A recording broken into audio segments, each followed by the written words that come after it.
If this is not evil, I don't know what it is. What is your definition of evil? It's not only go and kill people, it's the way you treat other people. The way Trevoh Chalobah been treated by Chelsea fans, Chelsea owners, Chelsea sporting directors, Chelsea coaches is a disgrace. Absolutely a disgrace. I don't know what sin this boy that been in the academy since the age of 8 committed just to deserve this kind of treatment from people. It's always something. People just waiting for that one fault. One mistake is more than enough for everybody to turn against him on social media. Discrimination, tribalism, evil at highest level. I've never seen anybody treated this way, the way Trevoh Chalobah been treated. I don't know, but he always there for the team. Been rejected, banned from the first team, put in the bomb squad, all kind of treatment that you think he's gonna get mad and get tired and leave, but he's always there because he's a proper Chelsea. And this is an example of somebody who loves God, who trusts God, who knows God exists. This is the kind of behavior that you can teach to your kid and the next generation. You will never see him angry. You will never see him talking to the media and criticizing the coach or the team or whatever. Always let God do the talking. His talking is always on the pitch. Look the way he been treated. Imagine if Trevoh Chalobah was from France, Spain, Italy, Argentina, Brazil, somewhere, Nigeria, South Africa, and he played for Chelsea with the kind of performances that he put every single game. People were going to say bargain.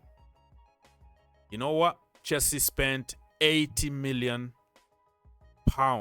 buying Badiashile and Disasi. People who are not even in the level of Trevoh Chalobah. Chalobah is 10 times better than any of them. But they don't get the treatment that Chalobah been getting at Chelsea Football Club. God is God. People are people. And God will always crush evil. Keep hating. We keep moving. Trevoh Chalobah is going right to the top, you like it or not. You are not God. You're not going to change anything. It's a Chelsea thing.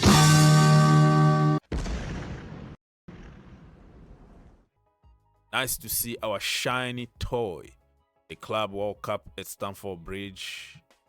In the museum now, you can go and visit it. You will never say that. World champions. Arsenal will never say that. Tottenham, Manchester City. No, we are the first team ever to win this shiny trophy. I can't even believe, 8 days already, but I'm still watching highlight. Chelsea, well done. Well done. And that's what I said at the beginning when we were losing games. I said Chelsea got an excellent team. We're just lacking the structure to play those players, and we are playing people out of positions. What happened in the final?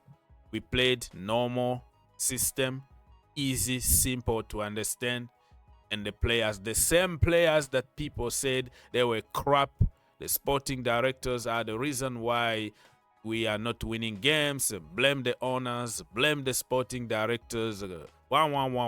We don't hear anything anymore, right? Nobody is talking about directors out, Boehly out, nobody, because we won.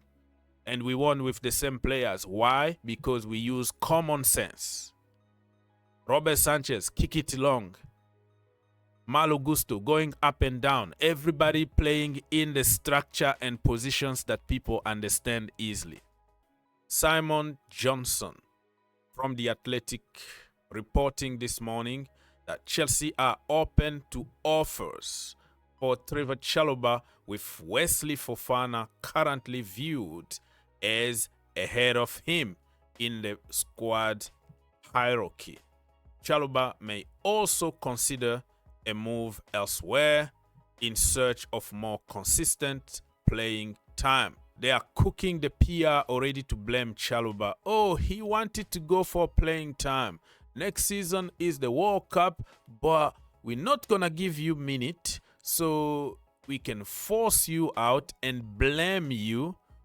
These people think that we are all stupid on social media, right? There are certain people who still have some IQ to see the PR here. Everybody that leaves Chelsea, same PR, same boring, stupid, evil PR to try to blame the player. I can understand if Wesley Fofana is fit. This brother, in 3 years, he spent 2.5 years in the hospital, right?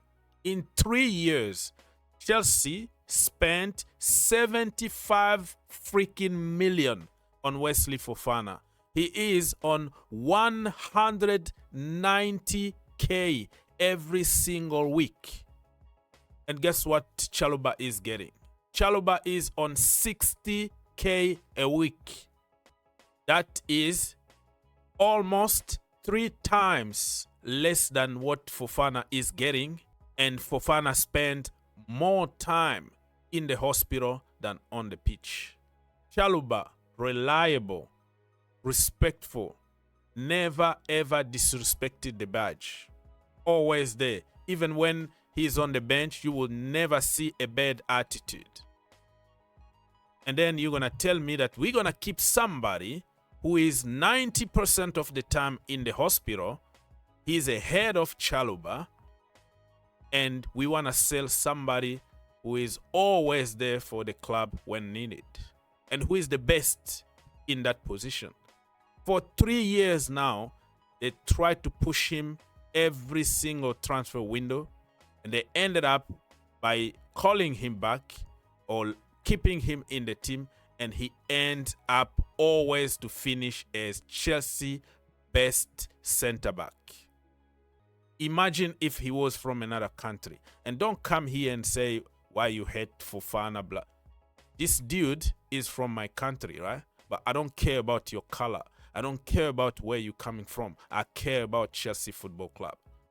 And I'm not here to tell you what you want to hear, because that's what people do on social media, because it's always foreigners against the local boys.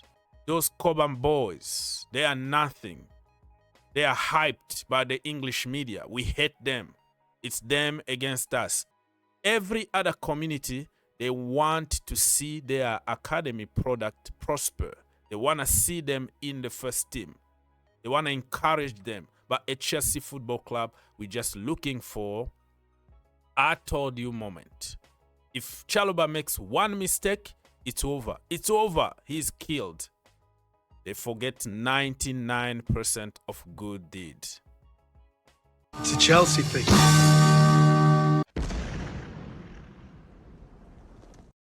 If you look at Wesley Fofana injury record, oh my lord.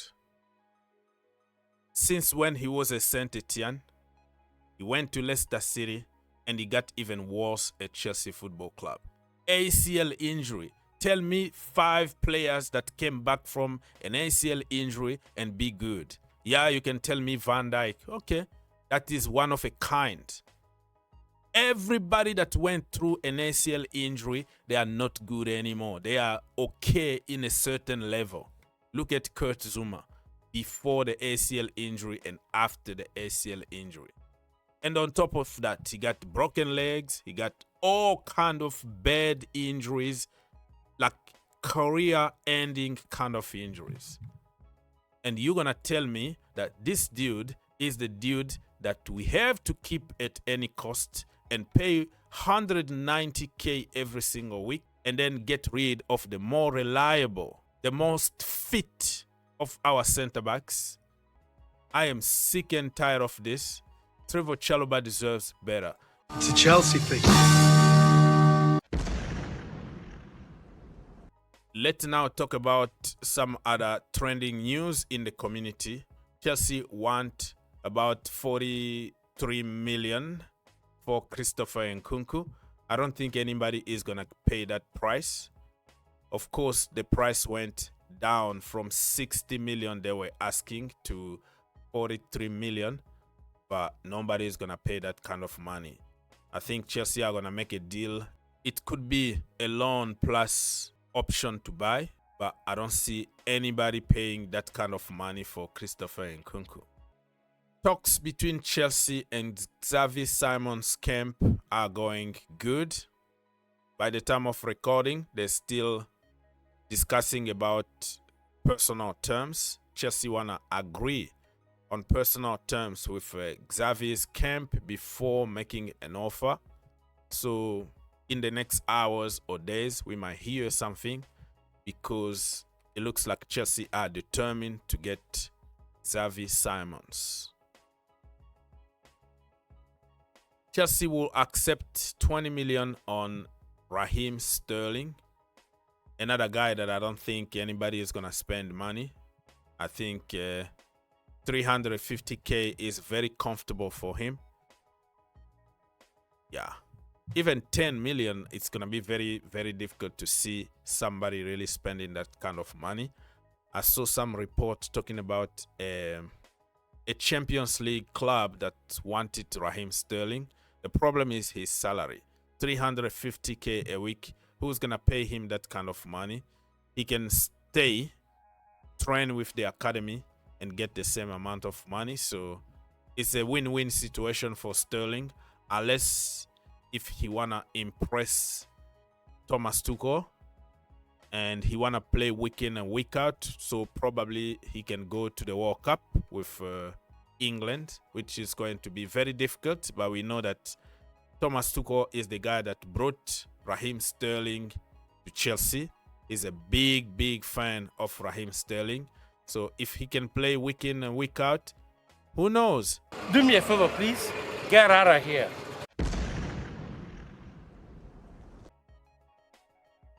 Renato Veiga is about to join Atletico Madrid for a package of 40 million. I've already made a few videos about it. I don't want to repeat myself, but it looks like negotiations are going very well.